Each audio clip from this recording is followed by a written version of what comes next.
अस्सलाम वालेकुम फ्रेंड्स, आज हम थोड़ी सी बात करते हैं first order confirmatory factor analysis की।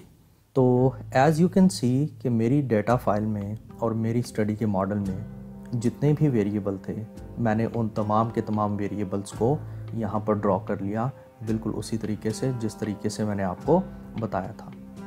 अब मैं इनको एक शेप देने लगा हूँ और शेप देने के लिए मैं सिमेट्री का बटन यूज़ करूँगा, रोटेट का बटन यूज़ करूँगा और मैं मूव ऑब्जेक्ट का बटन जो है वो यूज़ करूँगा। पहले तो कुछ को इस तरफ रोटेट कर लेते हैं और कुछ को दूसरी तरफ रोटेट कर लेते हैं। ये जी हमने इसको रोटेट कर दिया।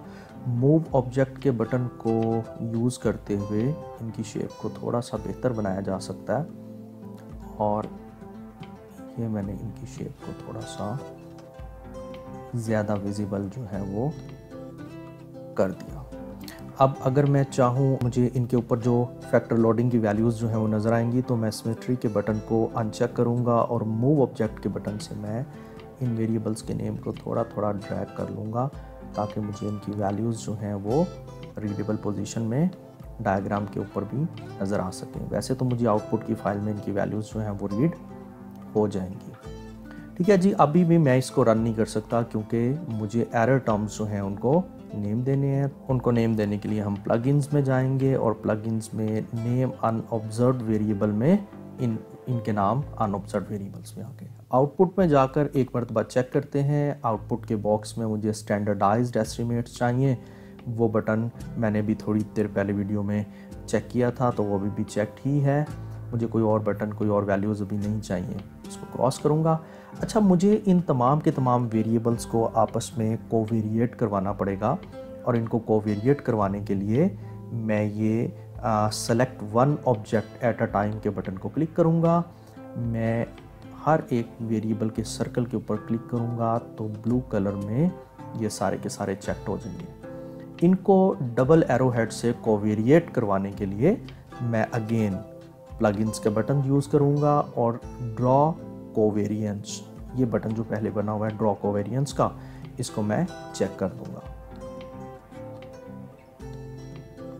तो आप देखेंगे कि उसने तमाम के तमाम वेरिएबल्स को आपस में कोवेरिएट करवा दिया। अब ये ब्लू कलर में है, इनको अनचेक करूंगा डीसेलेक्ट वाले बटन के साथ, तो ये दोबारा ब्लैक कलर में आ जाएगा। तो मैं ये इस किस्म की शेप में अपने मॉडल को लाकर तो रन करूँगा एस्टीमेट्स को and I will cross my fingers कि मेरे रिज़ल्ट जो हैं वो अच्छे आए। मैं वैल्यूज़ जो हैं वो आउटपुट के बटन पे, डायग्राम पे भी देख सकता हूँ, लेकिन मैं वैल्यूज़ पहले आउटपुट की फ़ाइल में देखना चाह रहा हूँ। मैं आउटपुट की फ़ाइल में जाऊँगा और यहाँ पर मैंने लास्ट वीडियो में आपको बताया था कि मैं एस्टीमेट के बटन को क्लिक करके और स्टैंडर्डाइज्ड रिग्रेशन वेट वाले कॉलम को रीड करूँगा, जो कि दूसरा कॉलम था, और इस कॉलम में वो मुझे तमाम के तमाम फैक्टर लोडिंग की वैल्यूज़ जो है वो दे रहा है। अब इन वैल्यूज़ को अगर मैं रीड करूं तो इनमें से सारी की सारी वैल्यूज़ जो मुझे 0.5 से ज़्यादा नज़र आ रही है। तो हमारे पास एक रेफरेंस है कि जिसके अकॉर्डिंगली फैक्टर लोडिंग की वैल्यू 0.5 या इससे ज़्यादा होनी चाहिए, और एक और रेफरेंस है जिसके अकॉर्डिंगली फैक्टर लोडिंग की वैल्यू 0.30 तक भी एक्सेप्टेबल होती है। हम 0.5 का क्राइटेरिया यूज़ कर रहे हैं क्योंकि हमारी स्टडी में फैक्टर लोडिंग जो है वो बहुत अच्छी आ रही है। मॉडल फिट के बटन को क्लिक करूंगा इसके बाद, और मॉडल फिट में आपको याद होगा मैंने आपको कौन कौन से मॉडल, एक पहला मॉडल जिसमें हमने सिमन ओवर डीएफ की वैल्यू जो कि लेस देन 5 का क्राइटेरिया था वो रीड करनी होती है, और ये वैल्यू 2.226 आ रही है, विच इज़ गुड। हम दूसरे वाले टेबल में डिफ़ॉल्ट मॉडल की रो में GFI की वैल्यू 0.93, इसको मैं रीड कर सकता हूँ, अच्छी वैल्यू है। AGFI की वैल्यू जो कंपैरेटिवली वैसे ही कम आती है, लेकिन हमारे केस में ये 0.91 आ रही है जो कि स्टिल ग्रेटर दैन 0.90। और तीसरा जो हमारे पास टेबल था, इसमें हम CFI की वैल्यू को रीड करते हैं which is 0.97, which is good. और बैड फिटनेस की वैल्यू को चेक करने के लिए RMSEA वाले टेबल को रीड करते हैं जिसमें डिफ़ॉल्ट मॉडल की वैल्यू 0.055 आ रही है, विच इज़ गुड। इसका मतलब कि मॉडल फिटनेस जो है वो बिल्कुल ठीक है। अब मैं दोबारा से मॉडल की तरफ आऊँगा और इस मॉडल में वैल्यूज़ को मॉडल के ऊपर शो करने के लिए हम व्यू आउटपुट पाथ डायग्राम वाले बटन को क्लिक करेंगे और यहाँ से हमें स्टैंडर्डाइज्ड एस्टिमेट्स की वैल्यूज़ चाहिए। याद रखें, अनस्टैंडर्डाइज्ड की वैल्यूज़ हमें नहीं चाहिए। अभी हम सिर्फ और सिर्फ जो वैल्यूज़ रीड करने लगे हैं वो वैल्यूज़ हैं इन मॉडल फिटनेस की वैल्यूज़, ठीक है। और ये वही वाली मॉडल फिटनेस की वैल्यूज़ इसने आपको डायग्राम के ऊपर दे दी हैं।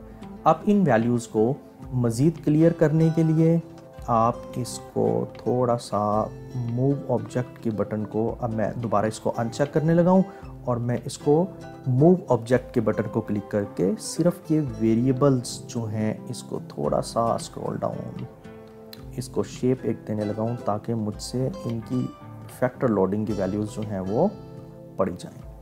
क्लियर हो गया।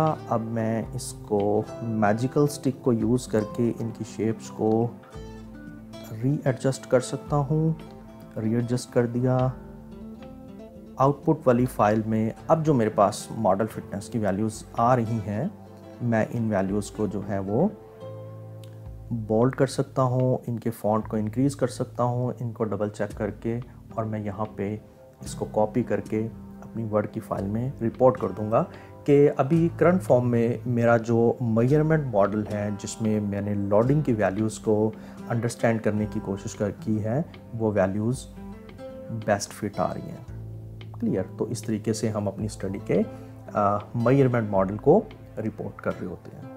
आई होप गाइस के आप लोगों को मेजरमेंट मॉडल जिसको हम फर्स्ट ऑर्डर CFA और अपनी स्टडी में रिपोर्ट करते हैं उसकी वैल्यूज़ को रिपोर्ट करने की और उनके टेबल्स को रीड करने की, उसको ड्रॉ करने की थोड़ी सी अंडरस्टैंडिंग जो है वो क्लियर होगी। नेक्स्ट वीडियो में मैं आप लोगों को second order confirmatory factor analysis को क्यों रिपोर्ट किया जाता है और किस तरीके से रिपोर्ट किया जाता है इसके बारे में ब्रीफ करूँगा। Thank you.